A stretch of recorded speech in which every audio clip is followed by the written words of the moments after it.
In today's lead story, we'll start by examining the future of Apple's computing might with emerging M3 benchmarks revealing how they're leading the processor revolution.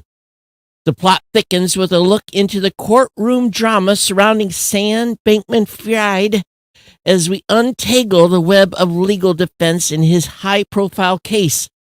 Meanwhile, Apple's internal presentation leak sparks a fiery debate on privacy, labeling Android as a massive tracking device.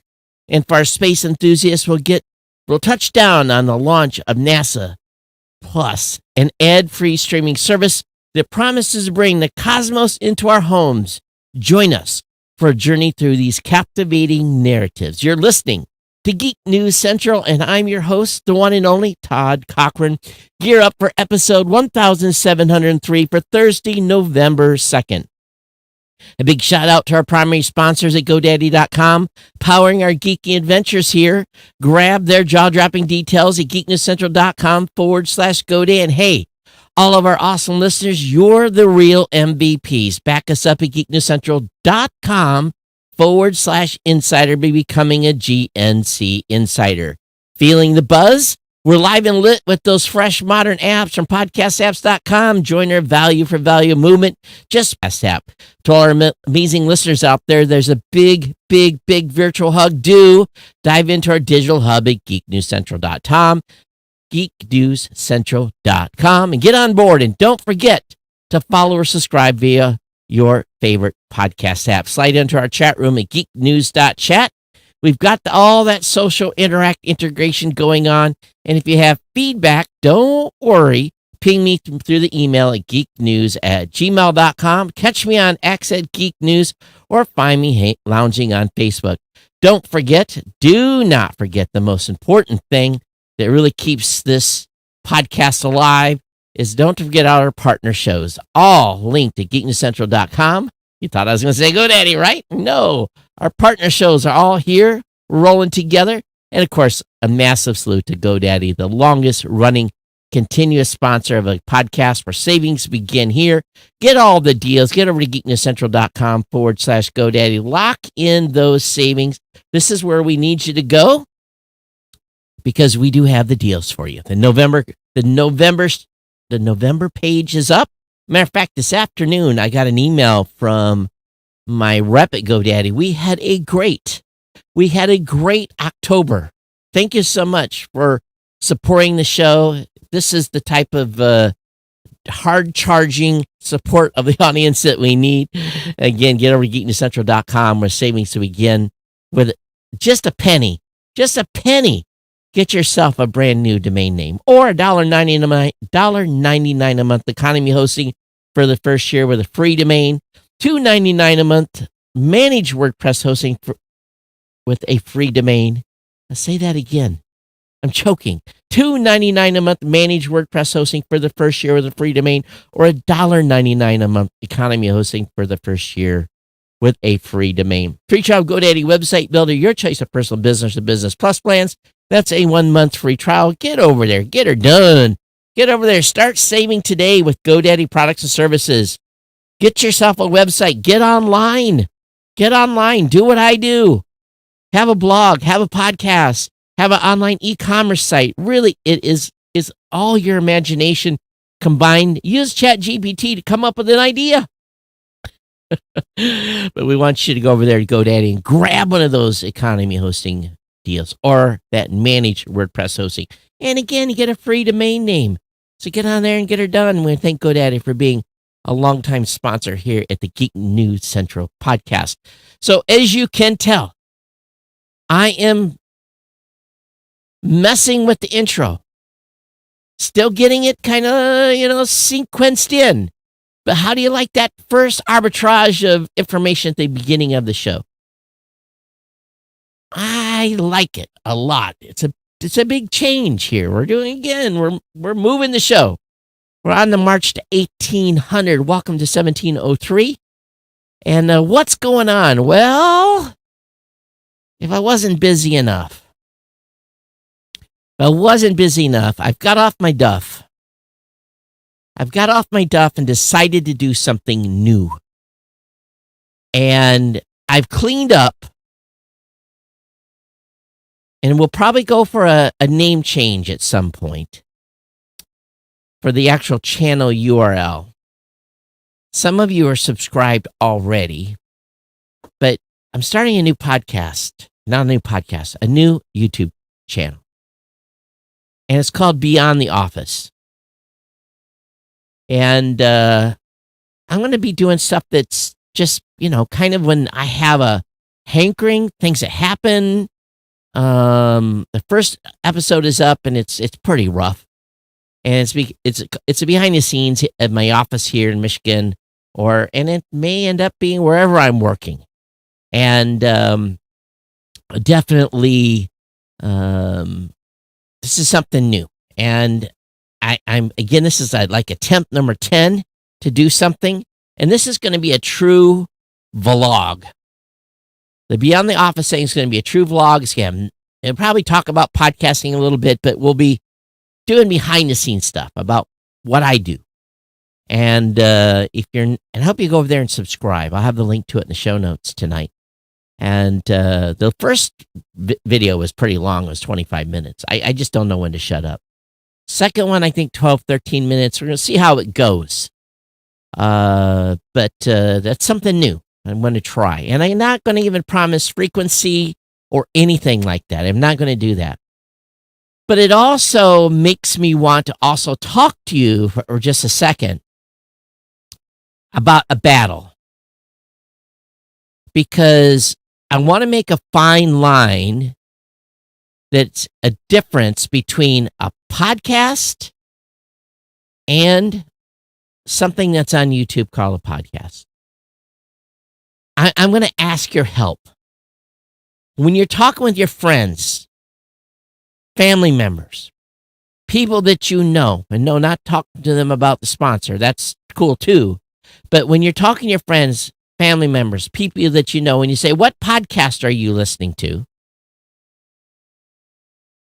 And they say such and such name, make sure you can see if you can find it in your favorite podcast app.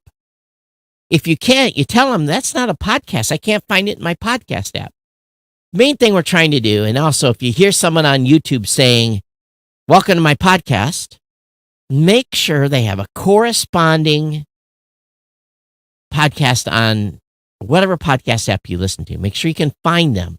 And when you don't find them, call them out and say, I can't subscribe to your show. And they say, well, I'm only on YouTube. Say, no, I don't care. I want to subscribe to you on a podcast app because I want to listen to you in my car. Well, it's a video podcast. Well, okay, fine. I still want to watch you on Apple Podcasts.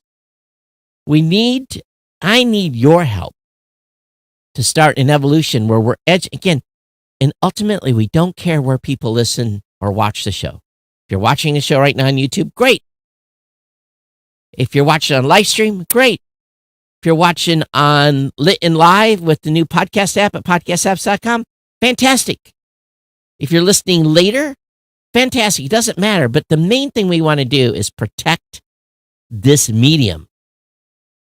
Because what it's ultimately is going to do is it is going to drive content that you have loved for all these years off of open platforms and onto closed ecosystems. So I think we need to really think. If you enjoy this medium of podcasting, we need to protect it. And I need you, the listener of this show, to help me protect it. If you listen or watch podcasts on YouTube, please ask them where their corresponding listing is in a podcast app.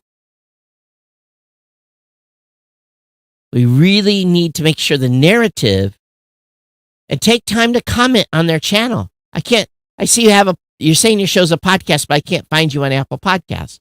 Make those YouTubers think and make those creators think, well, what do you mean I have to have an RSS feed or I have to be on Apple Podcasts? It may make them think and do investigations they hadn't done otherwise, thinking, hey, I have a podcast over here on YouTube. Well, they don't. Technically, it's a YouTube channel. So, and I have a YouTube channel that's not a podcast now, Beyond the Office.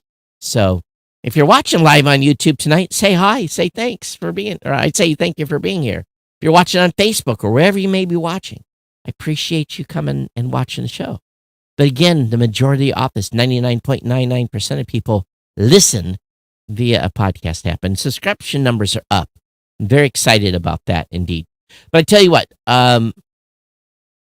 one thing I got to mention to you guys, folks, I am like way overdue to go get an eye doctor's appointment. I've been waiting and waiting months. And I believe I actually got it on the calendar. My appointment is in about 10 days. God, I need an optometrist. I'm new glasses. I'm way overdue.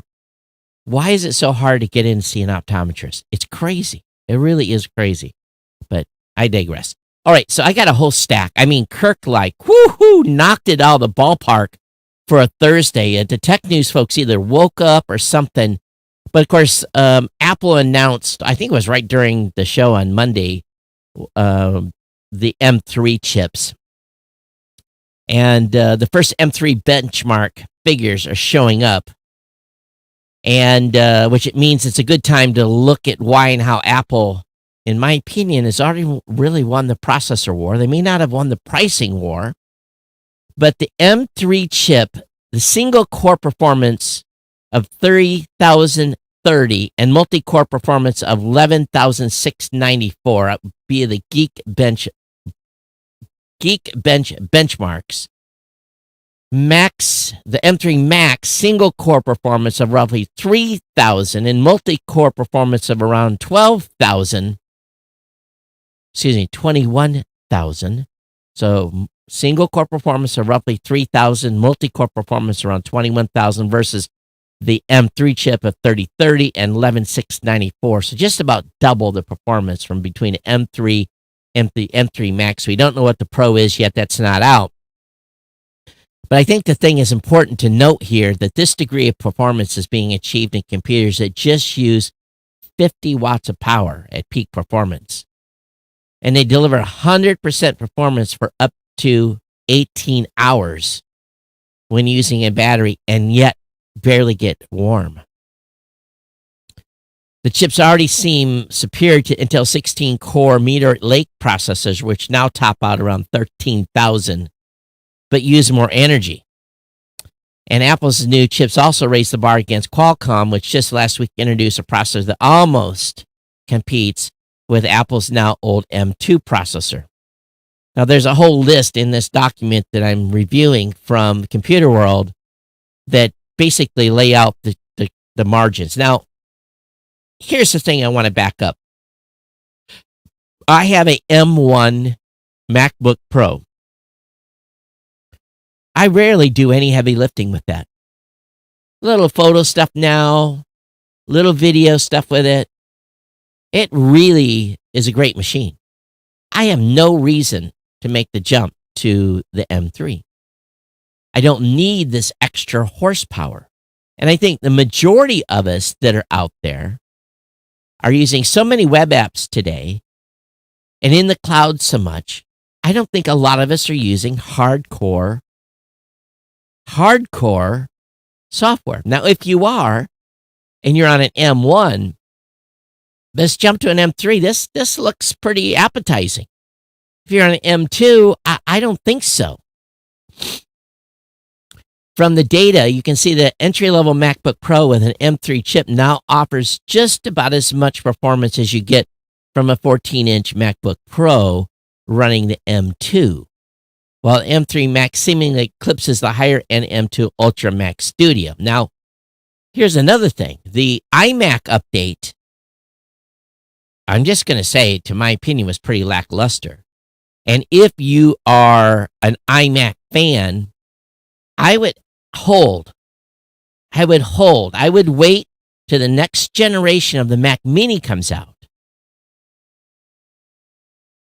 The current generation of Mac Mini is pretty good, but if the M3 chips are starting to roll, and there's a whole story behind why this announcement was rushed, and I won't go into that, but it's all about chip designs and 3 nanometers and a whole bunch of other stuff that's super technical.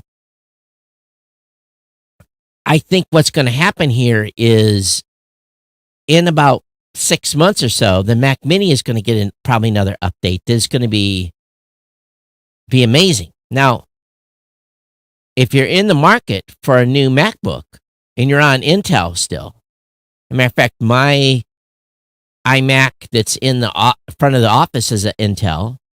The iMac that I have at the house is an Intel. I'm not buying no more iMacs. I'm done. I'm done buying because I got an iMac Pro from the old days, that black one. That machine's now 6 or 7 years old. I am not, and I don't need to update it because again, I don't do heavy lifting with that machine. Matter of fact, I'm still using the trash can Mac Pro in the back to do the processing of the show. Sure, it could be faster, but it's an extra 5 or 10 minutes, and the video processing would get done faster than I can do the show notes. So I think what we're looking at here is if you're in the market, if you're on an Intel MacBook Pro or an M1 and you're doing heavy lifting, I think this M3 is pretty good. Now, I did a lookup just to see what an M1 MacBook Pro baseline would be a trade-in, and they were giving like $1,300 on a trade-in. So you almost get 50% of your approximately $2,400 to go through it to an M1 Max on a trade-in. So if you got a MacBook that's in good shape, but what I do here is, right next to me, I have an old MacBook Intel version. What is the year on this MacBook that it's over here that the battery's dead in? It is a 2017 2.8 gigahertz quad-core Intel machine. It does everything that I ever would need from a browser standpoint. The only bad thing is the battery's bad, and I never send indicated battery. So it sits here just plugged into the desk. It runs a couple of browsers. It does 2 or 3 things. It's a perfectly good machine. Perfectly good. And again, this machine is now fast approaching 7 years old, and it's doing well. So I never sell or trade in Macs when I get them. Matter of fact, I got a really old Mac Mini in the back that does some audio streaming stuff for me. And it just sits there and just runs away. It's slow as sin, but I don't care. Now, at some point, the trash can in the back it's already giving me some troubles. The fans are running full blast all the time. It's starting to show its age. That machine is almost 10 years old. It's hard to believe I've had that thing for 10 years. It just blows me away. It's in there cranking away, doing well. It was a huge investment, but I've got my money's worth out of that machine. So at some point, 1-2 years down the road, whatever it may be, that machine will likely be time to retire it. 10, 11, 12 years, you can't complain on a computer at that age, right? And I will probably take the M1 MacBook Pro that I have and use that back there as that replacement machine. They're all paid for. I've already got my tax deductions out of them from a business expense. So the way I'm seeing personally, knock on wood, my Macs are lasting longer than any Intel machine I ever bought in the past. Absolutely longer. Your mileage will vary. If you're on the road all out and banging your machine up, that's probably. But I'm pretty protective of my MacBook. Those things are a hunk of change, and it's only 2 years old. So I'm very protective of that machine. And if as long as I take care of it, it will probably last, 6, 7, 8, 9 years, just like this one sitting here is 7 years now. So I think Apple's onto something here with these M1 chips, M3 chips. Is it the biggest jump? No. And there'll probably something coming next year as well. Just because, they couldn't get the 3 nanometer certain type of die that they wanted to. And I just think this is going to be I think Mac's I hate to say it. I've drank the Kool-Aid here. And I understand you can get 2 or 3 PCs. And again, if you're just using browser stuff, You don't even need a Mac. Maybe you need a Chromebook. So again, your options vary here on your budgets. I just really, at this point, almost computer's a computer again. But just from a longevity standpoint, the two PCs I have here are the TriCaster and the machine sitting over here, and it's just doing a stupid function. And hopefully that machine lasts a long time. It had a little bit of a damage to its screen, but it doesn't matter. It's got a big on it, but I'm not using it for any purposes that is production. So just because the screen is scratched, I could care less, right? It does what it's supposed to do, what I got it set up here to do. But what do you think about the M3 shipping announcement? Meanwhile, Sam Bankman-Fried, he's about ready to know his fate.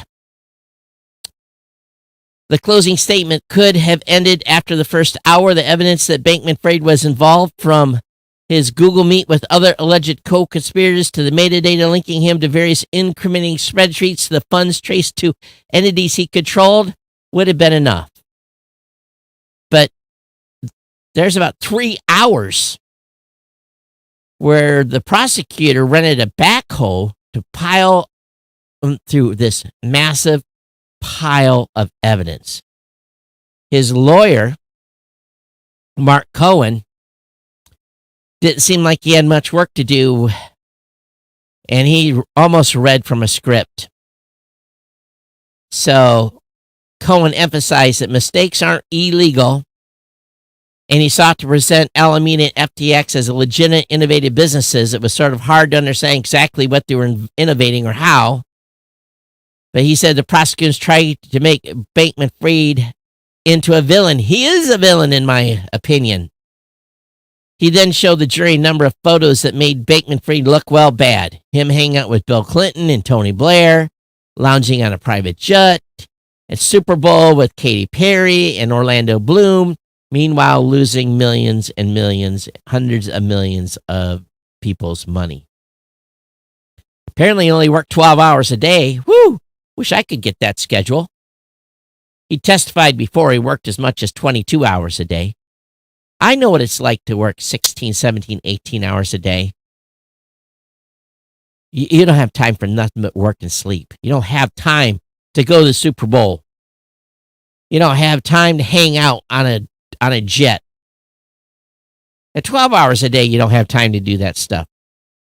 So we'll see. Very soon, he will know his final fate.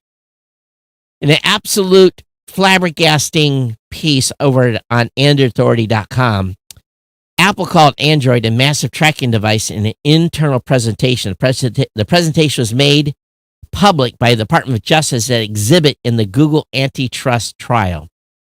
Would you believe the folks at Google, after they tried to get me to spend $50,000 a month in search engine marketing, actually called me back the other day and said, hey, we'd like to get together with you and get that SEM campaign going. I'm like, well, you talked to my competitors after you talked to me, so were you going to play with one after the other? Google. Apple's internal presentation for 2013 is part of a new exhibit posted by Department of Justice on an ongoing trial. The presentation condemns Google's privacy practices and how it handles user data. One of the slides is dedicated to calling out Android as a massive tracking device. And this is pretty amazing.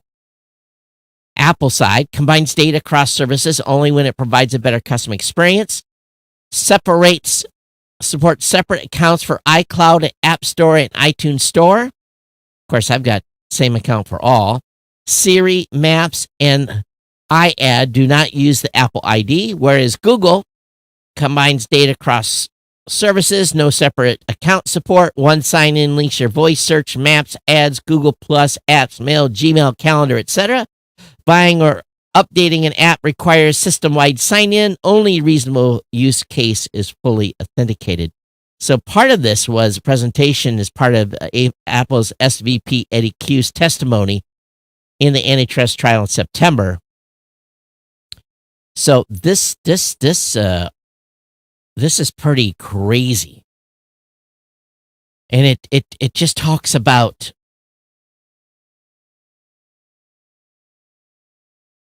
how bad they're doing it. But ironically, and this article goes on, ironically, despite Apple's describing Android as a massive tracking device, an internal Google email from 2016 about Apple and Google deals show how Apple wanted data sharing with Google to be reciprocal. In the email, the Google exec notes that they told Apple that Google doesn't share information about what users click on in Google search. However, a reply to that email includes a redacted data exchange proposal, raising questions about what user data Google could be sharing with Apple. This is a fascinating piece of information here. Yep, Android is a massive tracking device from the DOJ, from Apple in this antitrust suit. Whew. Good read. For you space fans, NASA is launching a free streaming service with live shows and original series. NASA Plus will be available on November 8th on most major platforms, and it's entirely ad-free. Of course, because guess what? We pay for NASA. We are funding this already through taxpayer dollars here in the United States. There aren't too many details out just yet about the content, but NASA says it's family friendly. Of course, with science, embeds you into our missions with live coverage and original video series. We already know that NASA has its own broadcast network called NASA TV, and the new streaming service seems to be an expansion of that, but we'll know more when it's officially launched next Wednesday. I cannot wait. This is going to be awesome. Awesome, awesome, awesome. All right, so we're going to pick up the pace a little bit here. I got a pile. I mean, an absolute metric ton of stuff. Now, if you're a Facebook user and you're doing Reels, creators on Facebook are getting a handful of new tools on the platform, including the ability to A/B test how different Reels perform against each other. Again, it's an A/B testing tool, and it's common in marketing and publishing, but this is new for creators. Creators will be able to set up to 4 different thumbnails or captions for a single video and test, according to images of the feature. Different version will be shown to separate groups of a creator's audience for 30 minutes. At the end of the test period, the version with the most plays will win. Playing the Alago. Netflix ad-supported plan will soon allow downloads and reward binge watching. Now, this is curious. Normally, all you get from binge watching shows on Netflix are dry eyes and pop-ups asking if you're still watching. But Netflix is celebrating 1 year of its ad-supported plan by giving all users on that tier every 4th episode on a consecutive binge ad-free. Wow. So again, the more you watch, the less ads you're going to get. Netflix is also rolling, this is kind of weird, isn't it? Netflix is rolling out downloads on its ad-supported tier, claiming to be the first streamer to make the option available for users who have ads included, while the binge-watching perk won't roll out until early 2024. The ability to download shows and movies should be available by the end of the week. So, again, if you're on that ad-supported tier, you'll be able to download those now and take them with you. Microsoft is bringing humans and machines closer together with its new industrial AI. They've been busy over the recent months getting generative AI into the hands of office and corporate workers globally, but a new partnership with Siemens will see it deliver AI to industrial customers in the latest tech push. Together, the two companies announced Siemens Industrial Copilot, a jointly developed AI assistant that will meant to make human-machine collaboration more efficient. So let me say that again, human-machine collaboration. Broadly, it will generate, optimize, and debug complex automation code in an effort to shorten simulation times and help companies produce results quickly. So again, this Microsoft-backed Copilot will target industry, and we shouldn't be surprised that this is coming. And a big win for Uber and Lyft drivers. Uber and Lyft must pay $328 million to New York drivers in massive wage theft settlement. They'll have to pay settlement funds to over 100,000 drivers and offer benefits, including minimum rates and paid sick leave. So if you live in New York, stand by for your prices to go up. In the two settlements, Uber has to pay $290 million, while Lyft must pay $38.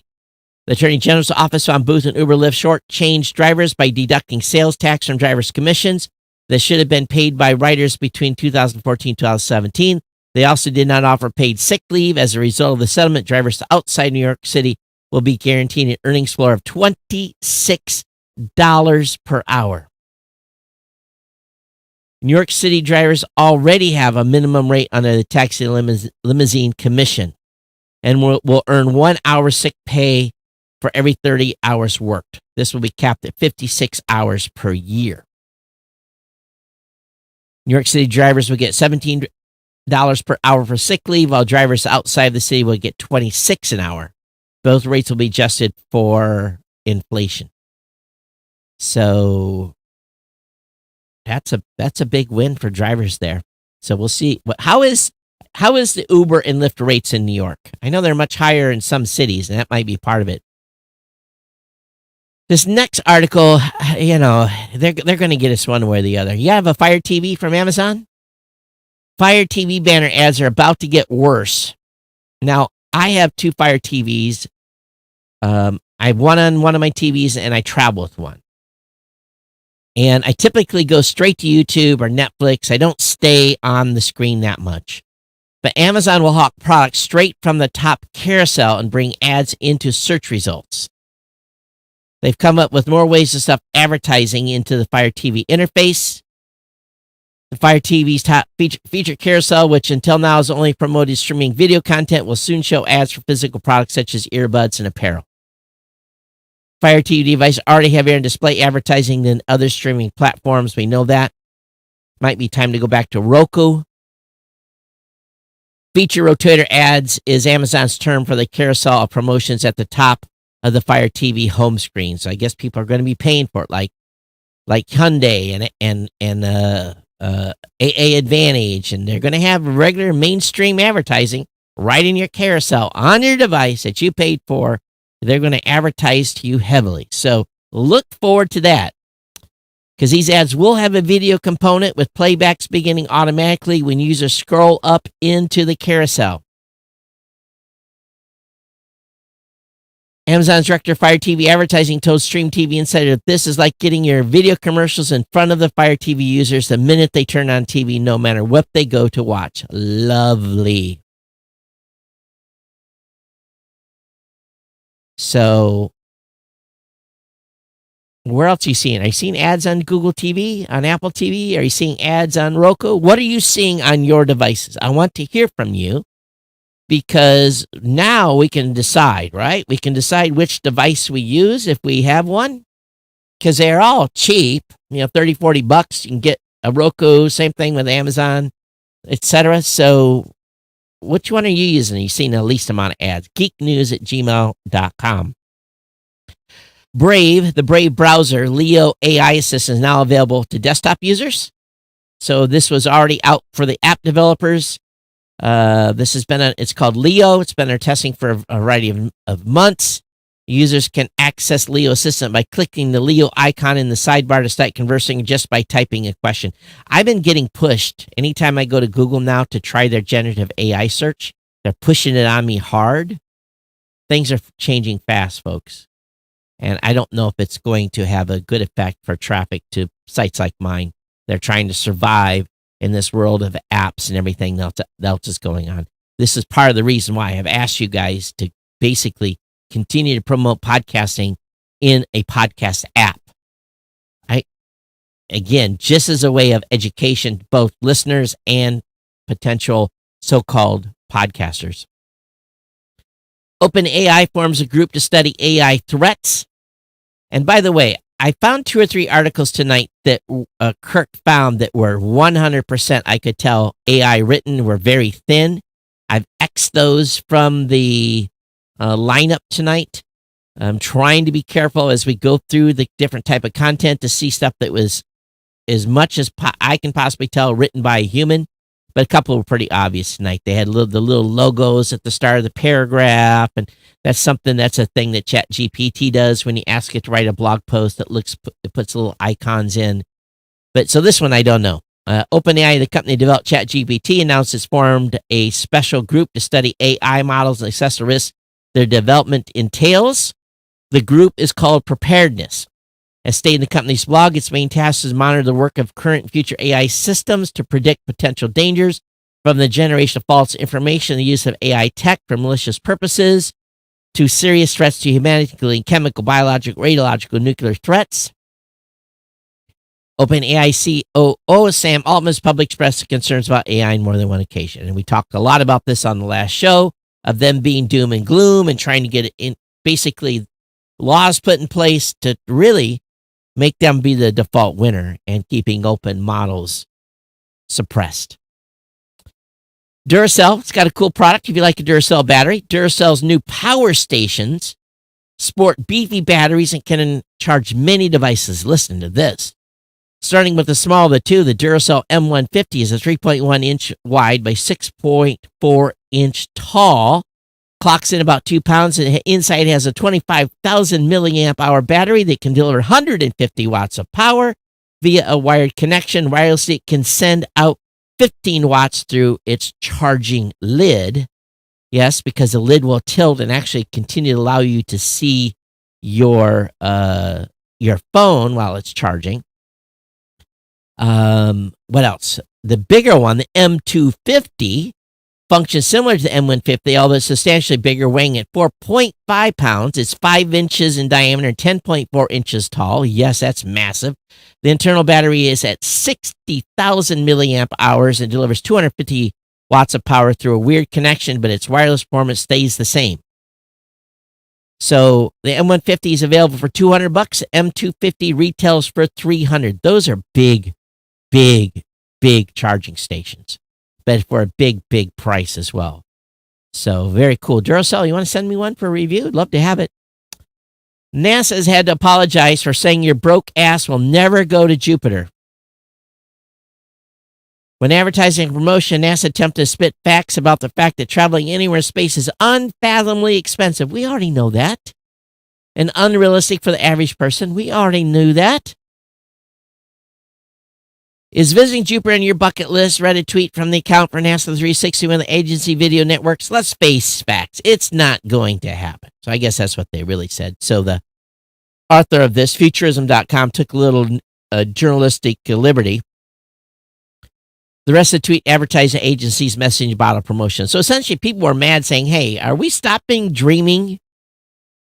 Are you telling kids that this is impossible, that we can't do this? John Cross, a space flight photographer whose work seems to suggest it's centered on SpaceX, pushed back on the assertion. He says, I think somebody is alive today who will visit Jupiter.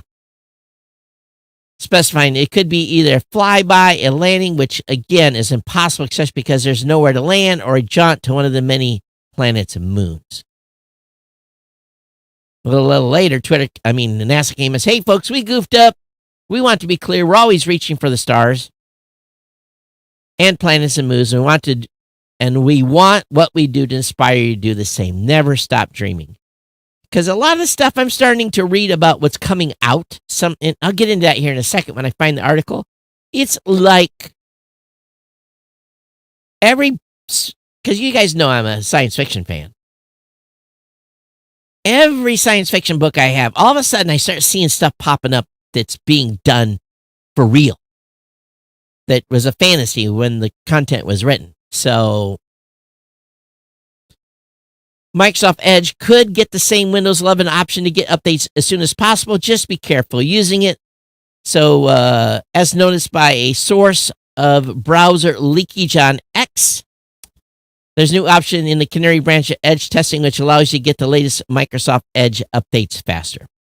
If you are like to beta test and that kind of stuff, it's probably okay to do these types of things. If you're just a normal user, take the updates where they shove them to you. Facebook and Instagram are banned from using targeted ads in Europe. Meta can thank GDPR for this. Ireland's Data Protection Commission is to ban the processing of personal data for targeted ads, and effects will be felt across the entire European Economic Area, including EU countries and Iceland, Liechtenstein, and Norway. The binding decision was issued by the European Data Protection Board, which instructed the Irish DPC to impose the ban within 2 weeks.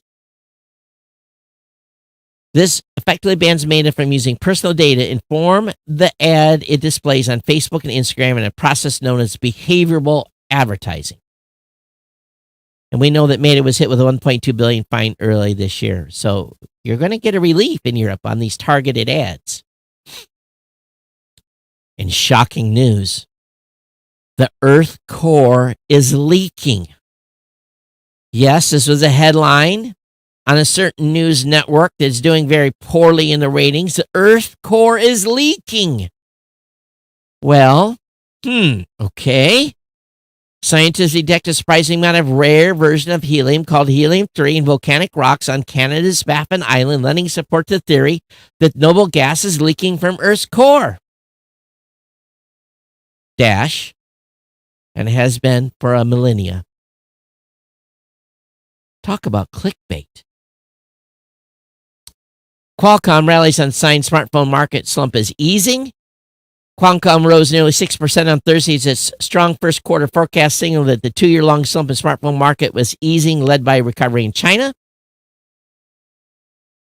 After 4 quarters decline in its mainstay smartphone business, Qualcomm is starting to see an end-to inventory pileup in the Android business with fresh orders coming in for chips. So we'll see. The United States usually leads the recovery, not this time, huh? Mint is shutting down. Have you heard? Remember those Mint ads you used to see everywhere? Mint is shutting down. It's pushing users towards Credit Karma.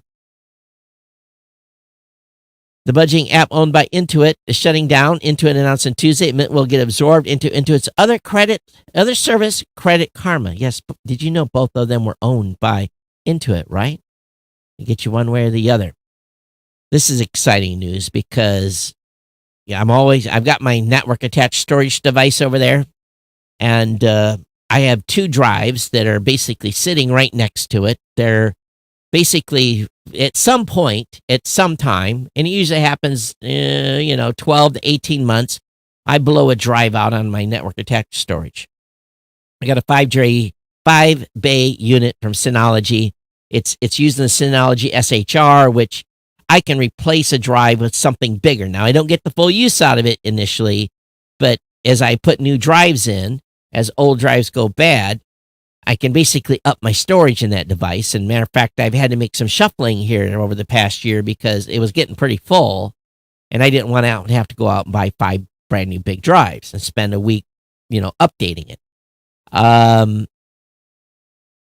But now I've got 2 16 terabyte drives that are sitting there just basically in plastic, waiting for the next drive to go bad, and it'll replace a 5 terabyte drive that was put in there originally when I built that NAS. And over time, over probably 3, 4, 5 years, I will be able to get the storage up in that NAS, and then the cycle will continue until the NAS burns out, and then I have to reset. But Western Digital is preparing a 40 terabyte Ultra SMR hard drive as the race to the first terabyte hard drive heats up. 40 terabytes. Now, a 18 terabyte Seagate Red, a specific brand, those are already about $500. And the price comes down to affordable in that 15, 16 terabyte range where, you're in the $200 some range. But those big drives are still really, really expensive. But after Seagate, the day before Western Digital held its first quarter 2024 earnings, they talk about this 40 terabyte or bigger drive. And Seagate is renting a 30 terabyte drive for early 2024 and a 32 terabyte model likely as well, and a 50 terabyte hard drive in the labs. These models target cloud customers, including hyperscalers and social networks. But also guys like me that have massive amounts of video imaging and data and stuff like that. I'm carrying right now about between two NASA's, probably 20 terabytes of storage, across the two, which is not a lot, but still it's a lot. It's a lot of data. And, it's just like a hoarder. If you're a data hoarder, you never delete anything, right? You never know when you're going to need it. And that comes up for me from time to time as well. All right, the Apple 10 watch could get two big health tracking upgrades. They're talking about being able to track, what is going to happen here? Hypertension and sleep apnea tracking in the Apple 10 watch. So we'll keep an eye out for that. Also, the Beatles' final song is now streaming thanks to AI. It's called Now and Then. It's available on streaming service with an Atmos mix where supported. And there's a great story about how they basically recovered this. And they were trying to do this in the 90s. They weren't able to do it. And they went back again using AI and were able to do it. I have not heard Now and Then yet. Probably going to check it out. If you're a Beatles fan, that's available. PayPal's received an SEC subpoena focused on stablecoin work. So their division of enforcement is looking at their dollar-linked stablecoin. They're asked for produce documents tied to the project. So we'll see what happens. ARM is also investing in Raspberry Pi to make AI accessible to the masses. This is curious. ARM Holdings, of course, Raspberry Pis are running on ARM chips. There's not a great deal to say here. The press release is still hot out of the oven. But since Raspberry Pis have always been powered by ARM chips, perhaps this is always going to happen. What's clear from the initial announcement, though, is that it's an aid of future-proofing ARM status in the artificial intelligence and Internet of Things cottage industries. Dun, da, da, da. LG Smart TV platform comes to Hyundai cars to brighten up your road trips. Upcoming Genesis models will feature LG WebOS monitors in the vehicle. Microsoft is also warning it may throttle its generative AI services for excessive users. An updated terms and conditions reveal intent to restrict access under undefined circumstances. In other words, if you're using this thing all day, they're probably going to throttle you. OpenAI has a limit right now, 50 queries in a 3-hour period. I've never come close to reaching that limit except when I'm doing some experiments or scolding it because it gave me the bad output. An alien rock remains found on Earth, actually inside deep Earth.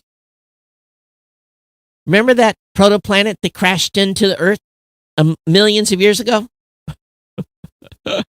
Like we were around to witness it, right? Well, they think they have evidence that it's actually deep within the mantle. Link will be in the show notes for those of you who are interested in reading about that data. Over at 9 to 5 Mac, international YouTube premium prices increased underway in other countries. If you live in Argentina, Australia, Austria, Chile, Germany, Poland, and Turkey, your premium individual is now $16.99. And it's the first ever price increase for those folks in those countries. For those currently paying the lower $11.99 rate, YouTube is continuing that pricing for at least 3 extra months. So just be aware they're raising prices outside the United States. Rocket Lab sets sights on a 2024-2025 window for Venus mission. The confirmation comes after the FAA gave the company authorization to resume launches. While the full review is not complete, the issue it shortly after the second stage appears to be related to the second stage of the Electron rocket. Venus is particularly interested in the company's founder. He told the restaurant he hoped to launch a mission in 2023 and 2022. The company was still aiming for May 23, but that date came and went, leaving what was originally the backup date of January 2025 as current date. The lecture is being conducted in collaboration with Professor Sarah Seeger from the Massachusetts MIT. Has teamed up with Rocket Lab for the first mission and has published some ambitious concepts for subsequent exploration. Sending an atmospheric probe weighing no more than 20 kilograms will be sent from Rocket Lab's Photon spacecraft into the planet's atmosphere. So we'll have a couple of years before that goes down. HTC, I don't know who this company is sending VR headsets to the International Space Station to help cheer up lonely astronauts. It's in part to help them with their mental health. So Danish astronaut Andreas Morgensen will be the first ISS crew member to use the VR headset for preventive health, mental health care during his 6-month mission. HTC notes that astronauts are often isolated. This leads to the question of internet connectivity. After all, they will want to connect with family and friends. I'm sure they're not going to want to be playing any games, but we'll see. And of course, the internet is very slow on the International Space Station. YouTube has some new teen protection limit recommendations on potential harmful videos. YouTube's teamed up with Youth and Family Advisory Committee to identify types of videos that could have a detrimental effect on teens' mental health. These categories include videos that idealize certain body weights, features, and fitness levels or show social aggression. The company's increasing the frequency of its bedtime and take a break reminders. So basically, they're trying to put more stuff up that basically trying to protect teens watching YouTube. Parents are the ones responsible for what their kids watch on YouTube. Here's an article that I think maybe was written by AI. Google and Amazon pour billions into the future of AI safety. I'm not going to go into this article at all because it's kind of a recap of some other stuff we've already talked about. I can't read the whole thing only because I don't pay Medium $5 a month for access. Although, on an interesting note, Scarlett Johansson has taken legal action against an AI app that cloned her likeness. We do not take these things lightly, said the actor's lawyer. So, the ad showed a real clip of Johansson in a Black Widow behind-the-scenes clip saying, "What's up, guys? It's Scarlett, and I want you to come with me." It then transitions to AI-generated photos and a cloned version of her voice promoting the AI app. How did they think they could get away with this without getting sued? That's the question. Astronomers have just discovered an 8 billion-year-old radio signal. The radioelectromagnetic radiation was identified as FRB 2022-0610A, and it contained a truly staggering level of energy, releasing the same amount that the sun releases in 30 years. It's believed, however, that the results from galaxies merging to create new stars. I'm sure we could spend an hour on that explaining how that actually went anyway. Here's about science fiction meeting real world. Future moon astronauts are likely to 3D print their supplies using lunar materials. They could make shelters, household items, protective gear, and maybe even satellites. We've known that 3D printing would lead. This is what's going to be used if we're going to travel into space. It's the only way it can happen. One of the ways. It's not like you can fire up a forge. If you can, it's use a lot of energy. WeWork is expected to enter Chapter 11 bankruptcy as soon as next week. Not surprising. What is surprising is that China, U.S., and the European Union have agreed to work together on AI safety. The Blechy Declaration signed at the UK AI Safety Summit will form a common line of thinking that would oversee the evolution of AI and ensure that technology is advancing safety. The only reason China does anything is to steal. So I just don't know about this. China and the U.S. agreed to work with at least 25 other countries. So India, Germany, France also signed the agreement. Again, this was done in London while Vice President Kamala Harris was there. So we'll see where this all goes. There's a lawsuit, first ever Russian VPN lawsuit filed against Kremlin's censorship machine. Good luck with this. Hiding My Name is just one of more than 167 VPNs to have already been blocked in Russia. Russia doesn't like its citizens using VPN. So they've done all kinds of trickery stuff that goes in the article about how they've done that, but they're actually going to sue. I don't think I would go into the country, though. I think I would send a Russian lawyer to court and stay at home. Shopify soars after third quarter sales. Profit beat estimates. So revenue for the period came in at $1.71 billion, up about 25% year over year, beating the $1.68 billion average estimate of analysts surveyed by Bloomberg. So good for them. They had a good quarter. If you are running Citrix Bleed, hackers are using the Citrix Bleed vulnerability to go after endpoints in government institutions, legal organizations, and other firms across the world. Lots of tools are taking advantage of this. And I don't know how long this has been patched. But if you're running Citrix products, please pay attention here. Meanwhile, Disney is taking full ownership of Hulu, setting it up to dominate streaming. But now Disney has total control. Of course, it was owned partly by Comcast. So Disney's buying the rest from Hulu. They expect to pay $8.61 billion for the deal. So again, Disney's wrapping this up, taking full control over Comcast. Boeing follow-up. Boeing says, and this is an interesting way to say it, Boeing says cyber incident hit parts business. Yes, their parts business, parts division, like aircraft parts division, and they're cooperating with law enforcement. And again, super long tonight. PayPal stock surges. It pledges to turn leaner, and they're going to keep the crypto concerns at bay, even though the Federal Trade Commission or whoever, the SEC, is going after them or asking for information. So, wow. All right. So this was a long one. Kirk knocked it out of the ballpark tonight. This is the most number of articles we've had to review, and for a while. So you can tell someone turned on the content creation so that we went through a lot of this fast. Otherwise, this would have been a much, much longer show tonight. But as a reminder, we hope that you're using a newfangled podcast app from podcastapps.com, a modern podcasting app, to listen to the show while we're live or on demand. Please consider streaming Satoshis by the minute to the show if you're using one of those podcast apps. I personally like Fountain right now. That's my go-to app. Pocket Cast is bringing value for value and other functions to the app as well. So if you're a podcast user, keep it updated and watch for those updates. Again, you can find those all at podcastapps.com. I'll be back here Monday for another edition of this show. Keep your eye out on my new YouTube channel that I talked about at the beginning of the podcast, Beyond the Office, where I'm going to be putting up a new video where I actually talk about some AI stuff. So I get more in depth of those types of little topics where I can do a deep dive on my thoughts for whatever that's worth. And as always, if you're not an insider, consider becoming Geek News Central Insider, geeknewscentral.com/insider. We want to thank you all for being here. Have a great weekend. Stay safe out there. Take care of one another. I'll be back with you on Monday. We'll see you next time here on the Geek News Central.